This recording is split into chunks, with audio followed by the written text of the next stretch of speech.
I think that at the moment people already have a pretty dim view of Gordon Brown. And all the market research reinforces the fact that his reputation is in the gutter, lower than any Prime Minister's has ever been. And it's almost impossible to find anyone apart from a group of very hardcore Labour voters who have a good word to say for him. What was striking, actually, when we looked at the most recent opinion poll, which the Times published this week, is that support for Gordon Brown has actually gone up amongst traditional working-class Labour voters, at the same time as it's gone down everywhere else.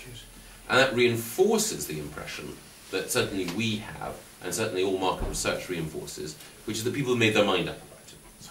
They are, to use a traditional Scots phrase, scunnered with them. They've had enough.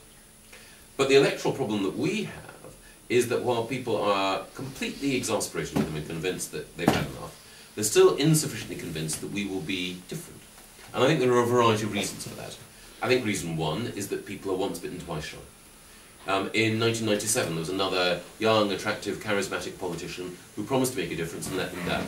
So they think, I'm not going to be taken in again by someone who seems to be cut from similar cloth. I think the second reason, undoubtedly, is the expenses scandal and the way in which all official politicians and the entire political establishment look shop-sold after the events of the last 12 months.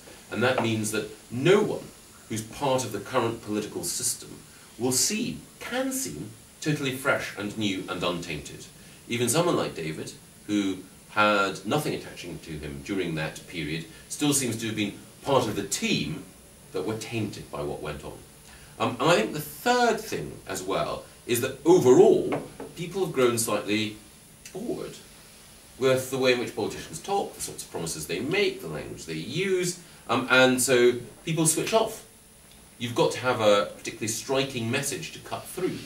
So when our campaign was launched, I fear that even though I believe that we had a compelling message, many people may just have seen two politicians talking, two men in suits arguing over figures, and they may just have gone back to Coronation Street or Celebrity Big Brother or something with a good deal more colour and pizzazz. So the combination of those three things, the Blair effect, the expenses effect, and the general sort of boredom with politics effect, has made life more difficult for any opposition party.